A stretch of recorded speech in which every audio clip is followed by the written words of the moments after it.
Online study session of My Vidya Abroad. So today we will be discussing how to attempt PT fill in the blanks reading section. So let's go to monthly predictions first and go to reading zone and do fill in the blanks reading. Okay. So I'll explain you how I would go about doing this fill in the blanks in PT actual exam. I'll show you different approaches, including the grammar part, the vocabulary part, and how to understand what the writer is trying to say by just applying his writing style. And there are certain hints that the passage gives you, and I'll show you one by one by practicing. So let's dive into it. First one is Caspian Sea. Okay, the salinity of the Caspian Sea. સેલિનિટી એટલે શું? સાંદ્રતા. જે કોઈ દ્રાવણ હોય chemical solution, તો એમાં ક્ષાર કેટલી હદે ઓગળેલા છે, રાઈટ? સોલ્ટ વોટર આપણે કહીએ તો એની સેલિનિટી હોય. Of the Caspian Sea is one of its most intriguing aspects, with levels significantly lower than that of the world's oceans, averaging about one-third the salinity of seawater. This dash salinity. તો સેલિનિટી અહીં આપ્યું છે, એની પહેલા fill in the blank છે, સમજો. એટલે બ્લેન્કમાં કેવો word આવે, તો ઇંગ્લિશ ને લેંગ્વેજ આપણે કહીએ તો દરેક લેંગ્વેજમાં એ લેંગ્વેજને બનાવતા ફોર્મ કરતા પાર્ટ્સ હોય. ઇંગ્લિશ લેંગ્વેજના પાર્ટ ઓફ સ્પીચ કહેવાય. એવા કેટલા પાર્ટ છે? તો 8 પાર્ટ છે, રાઈટ? તો એ પાર્ટ્સને જો આપણે સમજીએ તો કયો શબ્દ કઈ કેટેગરીમાં આવે એનો ખ્યાલ આવે તમને. હવે અહીંયા સેલિનિટી પોતે નામ છે. નામ કોનું છે? તો કોઈ વસ્તુનું, રાઈટ? કોઈ પર્સન, પ્લેસ ઓર થિંગ, પીપીટી, એટલું યાદ રાખો. પર્સન, પ્લેસ ઓર થિંગ, પીપીટી, એનું જ્યારે નામ હોય તો એ નાઉન કહેવાય, રાઈટ? નાઉન છે એને કોઈ વસ્તુ રિપ્લેસ કરે તો એ પ્રોનાઉન કહેવાય, સર્વનામ. નામની બદલે વપરાય તે સર્વનામ. અને એને ડિફાઇન કરે નાઉન. જેમ કે આપણે કહીએ પેન, તો એ નાઉન છે, કોઈ વસ્તુનું નામ છે પેન. પણ કેવી પેન? તો બ્લેક પેન આપણે કહીએ તો બ્લેક પેનમાં બ્લેક વર્ડ છે એ એડજેક્ટિવ છે, વિશેષણ છે, અને એ વસ્તુ નાઉન પહેલા આવે. એટલે અહીંયા નાઉન છે, ટૂંકમાં મારું કહેવાનો મતલબ એ છે કે અહીંયા નાઉન છે તો એની પહેલાની બ્લેન્ક છે, તો એ કેવું હોવું જોઈએ? મોસ્ટ લાઇકલી એડજેક્ટિવ જ હશે. તો આ વસ્તુ પણ તમને નેરો ડાઉન કરતા આવડે તો આજે નીચે 1 2 3 4 5 6 7 8 જે આપેલા છે 8 વર્ડ્સ, એમાંથી તમને ઓપ્શન્સ ઘટાડતા કે જે એક્સ્ટ્રા ઓપ્શન્સ છે એને બાદ કરતા ફાવે. હવે આમાંથી વિશેષણ કેટલા? તો ઇન્ફ્લક્સ, નોર્ધન, વેરાઇઝ, યુનિફોર્મ, રિસીવ્સ, વોલ્યુમ, રિડ્યુસ્ડ અને સેલિનિટી. આટલા વર્ડ છે. તો સેલિનિટી તો આપેલું જ છે, તો સેલિનિટી તો આવે નહીં, તો એક વર્ડ તો ઓટોમેટિકલી ઓછો થઈ ગયો, રાઈટ? તો તમારા આવા જે એક્સ્ટ્રા વર્ડ્સ હોય એને કહેવાય process of elimination. Extra word જે છે એને એલિમિનેટ કરતા શીખો. વધારાના વર્ડ છે એને કાઢી નાખો. જે બચે, જે પોસિબલ આન્સર્સ બચે એમાંથી પછી એપ્લાય કરો. તો વોકેબ્યુલરી બધા વર્ડની કદાચ નહીં પણ ખબર હોય તો પણ તમને હેલ્પ રહેશે, right? applying the knowledge of grammar and applying the knowledge of vocabulary and applying the knowledge of parts of speech, right? And writing style of the author. આ બધું તમને હિન્ટ કરે એક સાચો આન્સર લેવા માટે.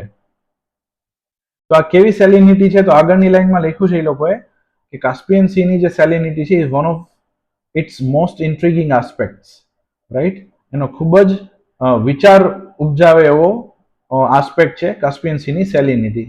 તો એના લેવલ્સ કે significantly lower than that of the world's oceans, કે બીજા જે ઓશન છે, દરિયાઓ છે, સમુદ્ર છે, મહાસાગરો છે, એના સેલિનિટી કરતા આની સેલિનિટી સિગ્નિફિકન્ટલી લોઅર છે. એમાં દરિયામાં મીઠું તો હોય જ, રાઈટ? અને જેમાં મીઠું હોય એ દ્રાવણમાં, એ કેમિકલમાં, એ સોલ્યુશનમાં સેલિનિટી હોવી જોઈએ.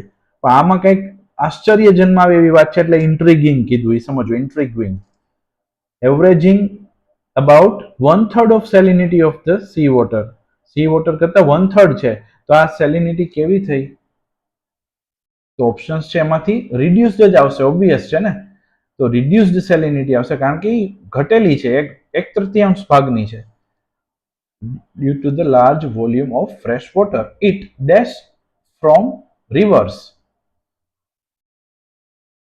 particularly the Volga નદીનું નામ છે, રાઈટ. યુએસએસઆર જે એક હતું યુનાઇટેડ રશિયા જ્યારે બ્રેકડાઉન નહોતું થયું અલગ અલગ કન્ટ્રીમાં, ત્યારે એ વોલ્ગા રિવર હતી, આઈ થિંક યુક્રેનમાંથી પણ એ પાસ થાય છે, which alone contributes about 80% of the incoming water.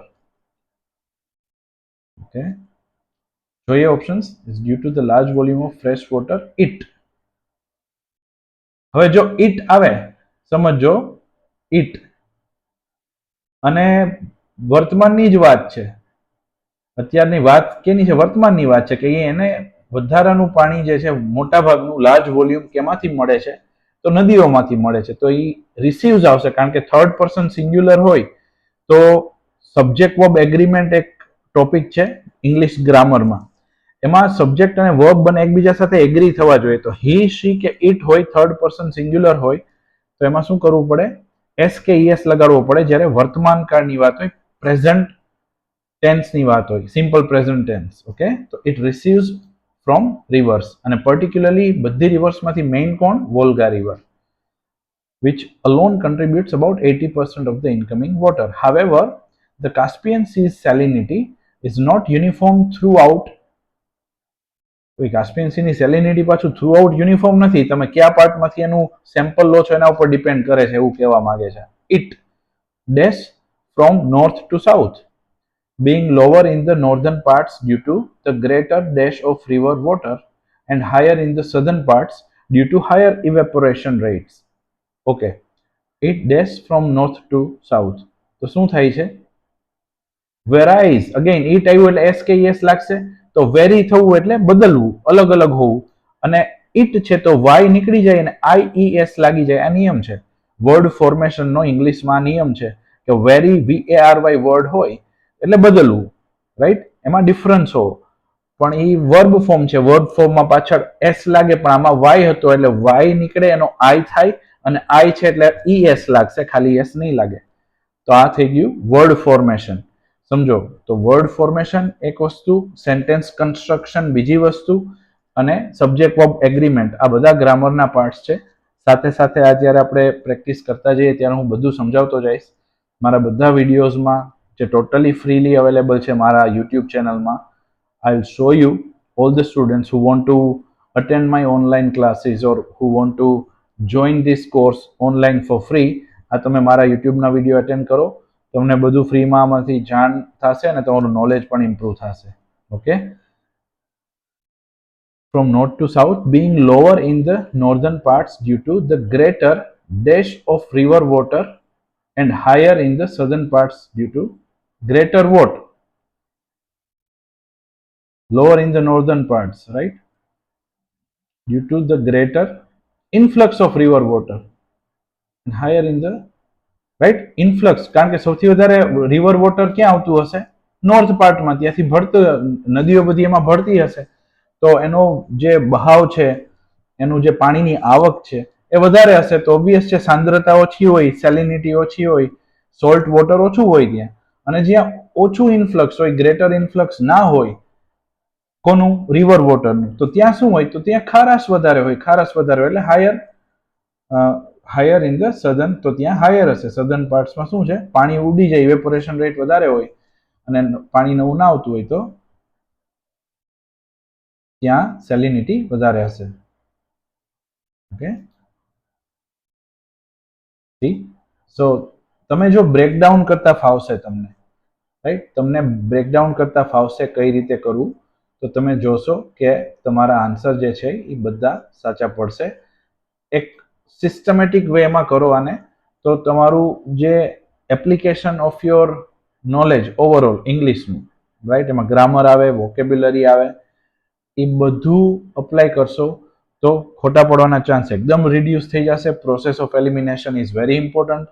વધારાના વર્ડને કેવી રીતે ઇગ્નોર કરવા, કેવી રીતે એ તમને ડિસ્ટ્રાક્ટ ના કરે, કન્ફ્યુઝ ના કરે, એ એપ્લાય કરવું બહુ જરૂરી છે. આ ટાઈપના ક્વેશ્ચન ટાઈપમાં સૌથી વધારે ડાઉટ મારા સ્ટુડન્ટ્સ પૂછતા હોય છે મને, અને એનું એક જ કારણ એ કે આમાં ઓપ્શન પ્રોબેબિલિટી વધી જાય છે તમારી ખોટા પડવાની. કેમ? કારણ કે એક સાથે 10-12 ઓપ્શન નીચે આપ્યા હોય, એમાંથી તમારે એક સિલેક્ટ કરવાનો હોય. તો તમે જો આ નેરો ડાઉન ના કરો, તમારા ઓપ્શનને, વધારાના ઓપ્શનને એલિમિનેટ ના કરો, તો શું થાય?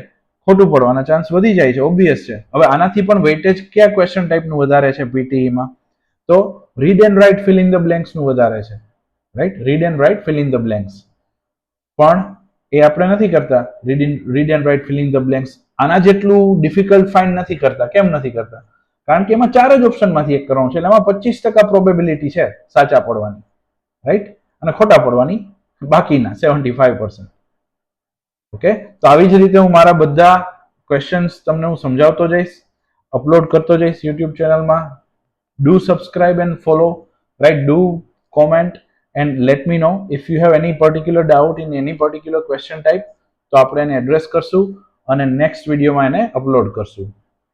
Till then, keep watching, keep following our social media pages, Instagram and YouTube channels. Thank you guys.